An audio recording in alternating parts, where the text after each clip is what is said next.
Première lettre de Paul à Timothée, chapitre 2, versets 1 à 3. J'encourage donc avant tout à faire des demandes, des prières, des supplications, des prières de reconnaissance pour tous les hommes, pour les rois et pour tous ceux qui exercent l'autorité, afin que nous puissions mener une vie paisible et tranquille en toute piété et en tout respect. Voilà ce qui est bon et agréable devant Dieu, notre Sauveur, qui veut que tous les hommes soient sauvés et parviennent à la connaissance de la vérité. Vous êtes sans doute comme moi, fatigué des écrans qui s'interposent dans nos relations sociales, et en particulier dans la vie de l'Église locale. Comme moi, pressé d'un retour à la vie d'avant, comme on dit maintenant, sans les restrictions que nous connaissons. Pourtant, bien que se déplacer pour célébrer un culte soit autorisé, j'ai fait le choix personnel d'un mode distanciel le plus possible, et je dirai pourquoi dans quelques instants. Mais d'abord, je veux dire merci à tous ceux qui parmi nous s'investissent pour que soit maintenu le lien à travers le numérique. Il a fallu adapter les contenus, les modes de communication, les délais, les équipements personnels, les équipements collectifs, les techniques, mobiliser de nombreuses personnes. Alors merci, vraiment merci, et que le Seigneur renouvelle vos forces. Je suis un bénéficiaire satisfait et reconnaissant pour le programme numérique de l'Église qui arrive sur mes écrans. Même si la fatigue des yeux est là, et plus encore le besoin de contact réel avec vous tous. Pourtant, cet isolement qu'est le distanciel m'a fait grandir dans ma foi. Et j'espère que partager ma propre expérience maintenant vous encouragera à tenir bon. Les lieux de culte sont ouverts. Mais j'ai fait le choix du distanciel depuis 1 an pour au moins 3 raisons. D'abord, c'est un geste citoyen qui aide à lutter contre la pandémie. Et puis, je laisse ma place en présentiel à ceux qui sont prioritaires sur moi. Et enfin, je souhaite partager la condition de ceux qui sont privés de liberté de réunion ou de liberté de travailler. En fait, c'est ce troisième point qui a été pour moi le plus décisif. Je connais de près des restaurateurs, des comédiens, un directeur de théâtre, qui depuis plus d'1 an sont sans activité ou presque, et qui sont relégués au non essentiel. Peut-être que vous êtes vous-même confronté à cette situation. Alors vous comprenez ce que signifie non essentiel. Qu'est-ce qui peut faire plus mal au moral ? Comment se remet-on d'une telle classification non essentielle? Ce n'est pas réglé par une simple indemnisation. Quand je pense que Dieu considère chacun de nous comme unique, comme essentiel, avec un rôle particulier à jouer dans sa création, et méritant personnellement son amour. Pour montrer ma solidarité en acte, avec les amis dont je viens de vous parler, moi j'ai décidé de ne pas utiliser mon droit d'aller à l'église.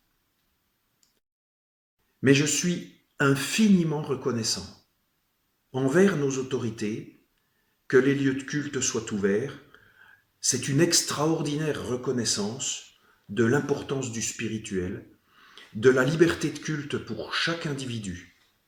Et c'est aussi une marque de confiance faite aux croyants de toutes les confessions qu'ils sauront adopter une attitude responsable. Alors, même avec des restrictions de jauge, des gestes barrières imposés, je ne peux pas appeler cette liberté autrement qu'un privilège, une dérogation pour pouvoir se rendre dans un lieu de culte. Est-ce qu'on se rend compte du privilège que nous avons? Face à ce privilège, j'ai eu plusieurs réactions qui confortent mon choix pour le distanciel.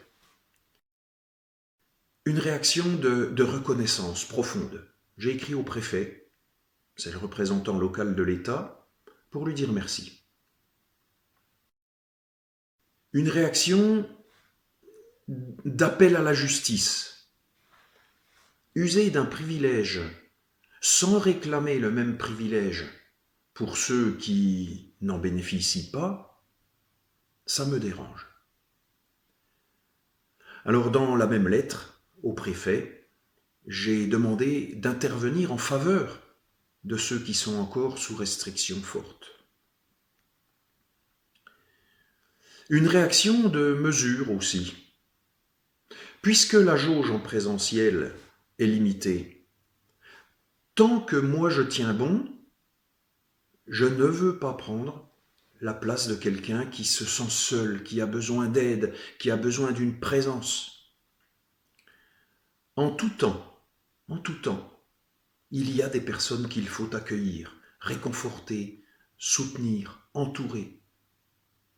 Et l'Église ouverte est une réponse. À ce titre, elle est en état d'urgence spirituelle permanent. Et le rôle des pasteurs est essentiel. Merci à eux. Et puis, encore une réaction de citoyenneté. Puisque j'ai la force, pour le moment, de ne pas me rendre à l'Église, pourquoi le ferais-je alors que la nation appelle chacun à la limitation maximale des relations sociales? Vais-je narguer mes amis privés de liberté?